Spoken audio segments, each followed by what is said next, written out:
white as snow, and his eyes were like a flame of fire, and his feet were like burnished bronze, refined as a furnace, and his voice was like the sound of many waters. And anybody that's heard me teach before, where do you think all the descriptions of all these images of Jesus come from?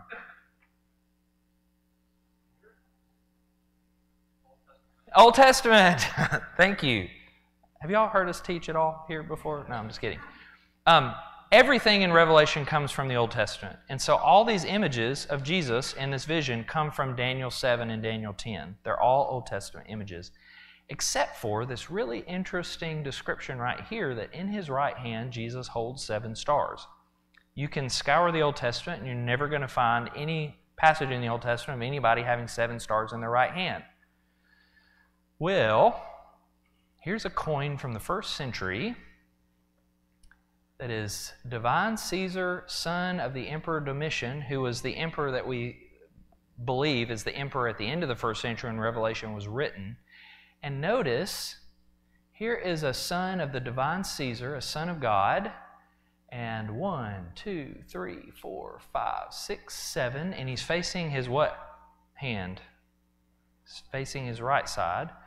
That image of holding 7 stars in your right hand is not an image from the Old Testament. This is an image everybody associated with the Caesars. What is this vision at the beginning of Revelation making the point of? It's not Caesar who's holding the 7 stars in his right hand. It is Jesus, the resurrected Jesus.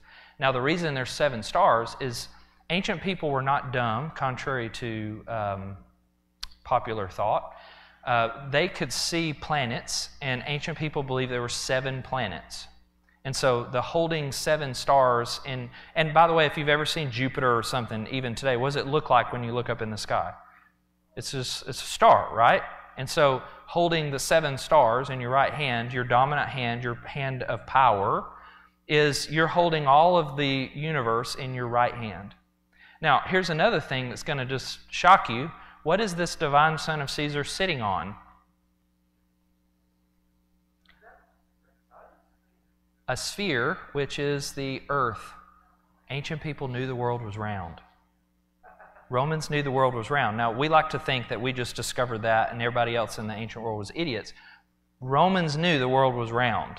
And so here is an image of the divine Caesar sitting atop the world, sitting on over the earth in power, and he holds all of the universe in his powerful right hand. And Revelation wants to come along and say, actually, he is not the Lord of the universe. It is actually Jesus Christ who's exalted on the throne, and the Father and the Lamb that is in this position. So I just want to show you some of this cool stuff. Isn't this cool? That this is the context that the gospel was proclaimed. And this is the message that the New Testament and the gospel proclamation was entering in. Whenever Paul has to go into a new city and he has to proclaim the good news, he's walking into a Roman province with city officials who are invested in maintaining the power of Caesar. No wonder they keep getting thrown in prison. No wonder they keep getting run out of town. No wonder they keep getting beaten and flogged and martyred when they're proclaiming this good news. Everybody knew what it was. It was the proclamation of another king, and it said that Caesar is not the ultimate Lord of the universe. Now, we only have a few minutes, so I'm not going to be able to fully flesh this out, but we had a whole sermon series back during the election, so I'm going to remind you of what we said there. We just looked at some first century context to understand the world in which the good news was proclaimed. Now I want to look at just a little bit of context to tell us about how first century people would have understood when Paul goes in and proclaims that good news that Jesus is king, and then he tells them what they need to do in response to that gospel, and that is to have faith. I want us to look at the first century context of what it means to have faith. In Romans 1 that we've looked at a lot, this is that announcement that he says, I'm preaching this gospel about God's Son, the Son of God, who is born of the descendant of David, who's the King, who is declared to be the Son of God in power when he was resurrected from the dead.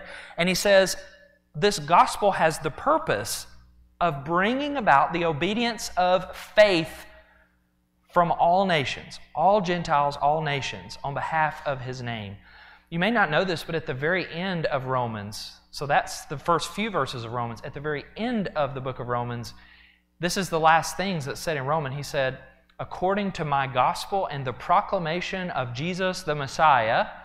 And all of this is to bring about the obedience of faith. The whole point of the proclamation that Jesus is the anointed king is to bring about the obedience of faith. And in Romans 1, there's this powerful passage. I'm not ashamed of this good news proclamation that Jesus is the king, the Messiah. Now that you've seen the first century context, can you see how it'd be easy to be ashamed to be in the Roman world and proclaiming that Jesus is the king? Do you remember last week how we talked about how was it that Jesus took his place as king on the throne? Through a triumphal story of power, right? No. It's through being lifted up on a cross and being humiliated, and the crown was a crown of thorns, and the scepter was a reed, and right? All of that. That's how Jesus comes to be. Can you see how you might be a little ashamed to be like, the king I'm proclaiming had a crown of thorns and a scepter, but look at Caesar who just won a war with Parthia, who's controlling the whole world. Can you see how that might bring a little bit of shame? But Paul says, this good news that Jesus is the king, I'm not ashamed of that because it is the power of God for salvation. Salvation flows out of that gospel to everyone who has faith. Faith is the response to this. Faith, faith, faith, faith, faith. This is the response to the announcement that Jesus is the king. In our New Testament, it's one of the most recurring words, 602 occurrences. I mean, if you're talking about words besides the and, right? This is like up there with like most recurring, most important words in the New Testament. Outside the New Testament, it's a really common word. And here's the thing we have to do when we're minding the gap, is to make sure that the English words we're using for these Greek concepts matches these Greek concepts. And in English, what our translations have done for centuries is the words we've used to describe this word that occurs 600 times in the New Testament, pistis, is we've used the words faith and belief. Those are the two words that we've translated for those. But I think what people have come to think about is when they hear the words faith and belief, they've come to think about the cognitive or the things that go on in your mind. Like you've really got to believe in your mind. But what I want to suggest to you is that that is not how ancient people would have thought about this word pistis. It is not. That when ancient people heard the word pistis, they thought about concepts like trust and loyalty and allegiance. And if you really trust somebody or you're really allegiant to somebody, is that just something you do in your mind? You do that with your whole body. One of the most common place where you see this word in the ancient world is what a military person does to a commander. Now let's think about that for a second. Let's think about that in terms of faith. This is what a soldier does to a commander. Now, does that simply mean that a soldier, in order to give pistis, or to have faith for his commander, to give pistis to his commander, he just needs to think really hard, I really believe in my commander, he can do it? No. Pistis in that context is if the commander tells you to jump, that's loyalty, that's allegiance. What I want to suggest to you that the studies this book right here by Teresa Morgan with Oxford is 688 pages. And I skimmed it this week, just looking at it, and I thought this is way too long to read. So here's a summary of this book. That when referring to human activity, pistis is generally relational and outward-facing rather than psychological or emotional. That pistis is allegiance that you do through your body. You put your allegiance in someone and you do what they tell you to do, and you live a life that is loyal and faithful and allegiant to that other person. Does that make sense what I'm saying? It's not telling you think really hard. And I think the way this is important, and if you recognize this slide, this was from that sermon series that we did called Gospel Allegiance a couple of months back. So this was in a Sunday morning sermon that I'm sure you've all forgotten about by now. But notice there's all these texts. Look, King Demetrius to the nation of the Jews, greetings. Now continue to maintain your pistis towards us. How would a nation render faith to a king? Would it be simply just, I'm going to think really hard and positive about King Demetrius, and I'm accepting in my mind that he is the king? No. So you actually have to embody your loyalty and your faithfulness to that king. What I want to suggest to you is that in all these examples that I'm just flipping through, that outside the New Testament, if you look at the first century world, I think in our English usage, the words faith and belief have come to be associated with just what you do in your mind and blind leaps of faith that are not based on the evidence. So faith is what you do when you have no evidence in English sometimes, right? It's like you've got faith even though I have no reason to have faith. Nobody in the first century is thinking about that. That is not how they're using pistis in the first century. That's a way that our modern English has sort of messed us up understanding the response. These are not the connotations. So today when people say, all you got to do is believe that Jesus died for you on the cross and you'll be saved, that's a very modern understanding of the concept of belief that nobody in the first century world would have. It's not, faith is not just thinking something in your mind cognitively. It is embodied loyalty. It is allegiance. And now this helps us understand, if the gospel is the proclamation that Jesus is the King, what does everybody in the first century know is the response that you give to the announcement that there's a new king? Allegiance.